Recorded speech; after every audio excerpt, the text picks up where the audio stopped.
Okay, in this video we want to have a look at how to write a bass line. Before you watch this video, you should know the chords in D Aeolian mode, should understand what a root note of a chord is, and you should be able to read the bass clef because bass notes in pitch are very low, so we will need the bass clef to actually notate these. So have a look at these videos and ask me if you have any questions. Okay, just quickly, what are the functions of a bass? Bass is very important for many songs. It's the fundament upon which the song builds. And without a bass, the song often does not feel complete. There's something missing to it. Don't get me wrong, there are definitely songs without bass, um, but very often you need one. Even if you play on the piano, many times the right hand you play the accompaniment, the left hand you play some sort of a bass to make that complete. Um, Also, the bass together with the drums is part of the rhythm sections. It's not really meant to write a melody, so therefore you don't really necessarily need to worry about writing extremely complex bass lines. There are songs where the bass line stands out a lot more, where the bass as an instrument stands out a lot more. For our purposes, the bass line is really just the fundament and part of the rhythm sections. But again, in while you don't have to have really any melodic phrases in the bass, playing with the rhythm might be a good idea to add some rhythm and to spice up the rhythm of your song.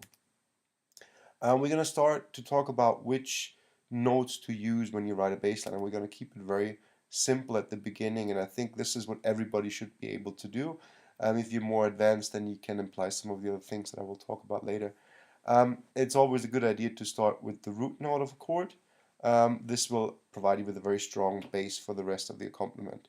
So for example, if you are in D minor, the root, as the name of the chord already suggests, is D. So you're going to have the D in the bass. If you move then to G, in the bass you can put a G. Um, let's have a look at that quickly on Sibelius.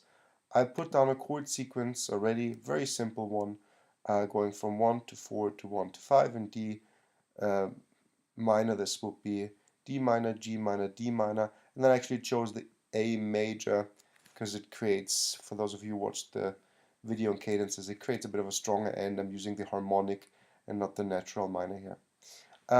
So if I want to add a bass line here, um, then for example I have the D minor here, so what I could do, I could add the D here. Be aware that I'm notating um, in the bass clef, hence I don't uh, have my D here, the D is here. Okay, if you don't know this, watch the video for the bass clef.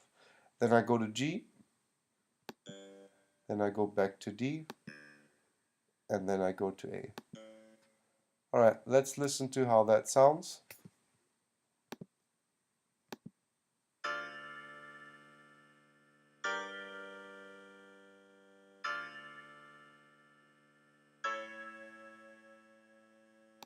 Good, not bad, definitely sounds right and is all good. Now, we might argue it could be a bit boring, right? So we can have a look at other things. I just like you to show how things change or some other ideas that you can use. Now, in terms of playing with the harmonics and with the chords, and especially with chord inversions, um, you don't need to know necessarily, and that's here, you don't need to necessarily use the root note. You could also use another chord note, um, and this will create a very strong inversion effect. Now, if you invert a chord in the accompaniment, because it's in the middle of a whole range of pitches, the inversion in the right hand, for example, the piano, won't really feel very strong. If you indicate an inversion by the bass by, for example, using the third note of the scale instead of the first note, the third note the third of the chord instead of the first, that will create a much stronger form of a cadence. Now that will ultimately change sort of the what you want to communicate through your music. Let's have a listen to that. So for example, I leave the D here. The D, I have G, B flat, D. So the D is also part of this one. So I'm going to move this down to the D as well. I'm at D here again, so I'm going to leave it. Um, and I'm going to go down to the C sharp here. I'm going to put the sharp because it's A major. Um, So I'm actually having a D minor in the root position, having G minor in second inversion, D minor in root, and A major in first inversion. Now, compared to what we heard before, you might go back and forth, that creates a very different sort of feel.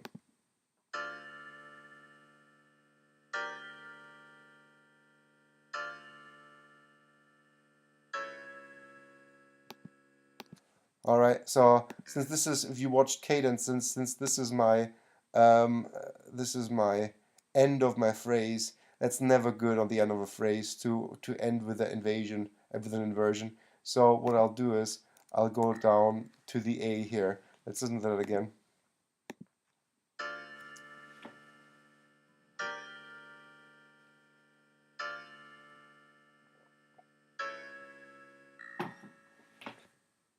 That does sound a lot better. Okay, so that is one possibility.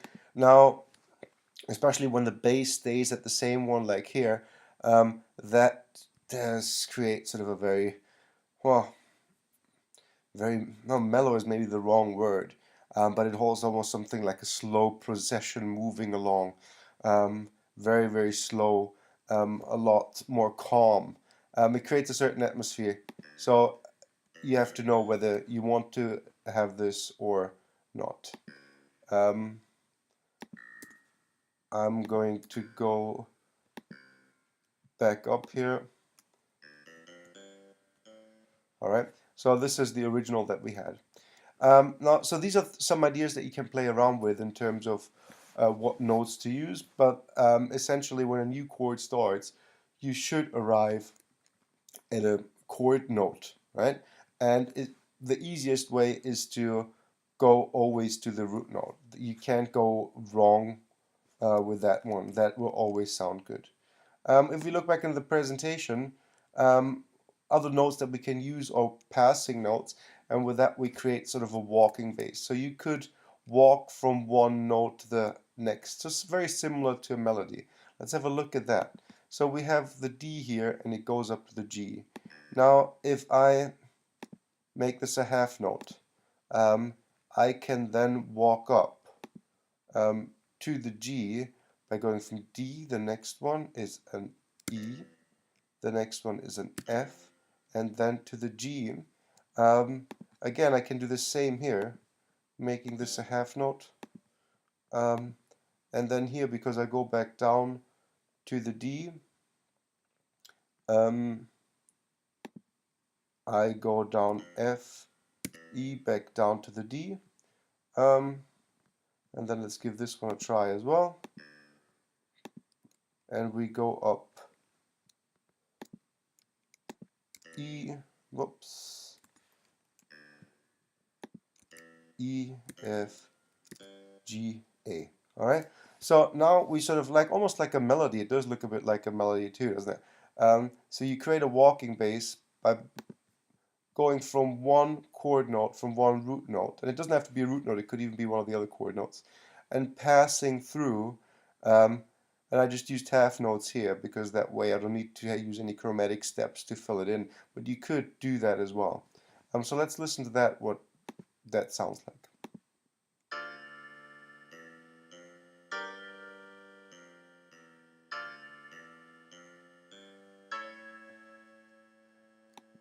Wow, how beautiful. Huh? Good. Now, another thing that you could do, very simple, for example, that's also practically for beginners. So if you had the D and you just by command up, bring it up an octave and then down again an octave, you could um,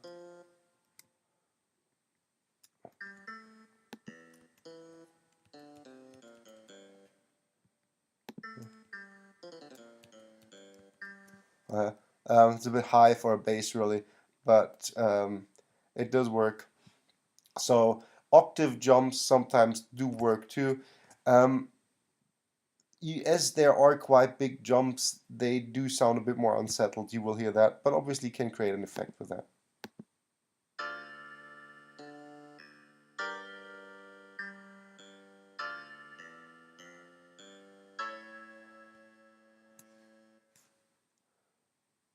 Alright, so there's different ways of how to use different notes for your bass line, and compared to the first one where we just used whole notes, you probably see what is actually possible there. Now, one other thing that I'd like to have a look at, I'm going to go back to just the basic notes here. Oh, sorry. Just going to go back to what we had all the way at the beginning. So we have that. Now, one thing is you could, for example, either combine this, what I tell you right now, or just keep it simple and just play with the rhythm. One of the parts that I mentioned before, bass line is part of the rhythm section. So you can really spice the overall feeling of your song up by adding a bit of an interesting rhythm pattern for your bass line. Let's look at some ideas that we could do it. For example, well, obviously we could have 4/4s, but that doesn't really create a rhythmic interest because it hits exactly the beats. So it doesn't really spice anything up. So things that we could use here, if you don't know that, and there's no video for that, where we could have dotted notes. So for example, if we choose this note here and we dot it, that means it's the value of a fourth and an eighth note together. Then we stay on this one, for example, like this. Let me just copy and paste that pattern, and you see how easy that is. So I just copy and paste that in here and bring it up to an G. I copy and paste it here. It's already a D. Copy and paste it here and bring it up to here. Now, with that way, I sort of created a bit of a rhythmic, something that is more rhythmically interesting, and that's contrasting to sort of the quite long block chords that are just laying on the piano and the accompaniment.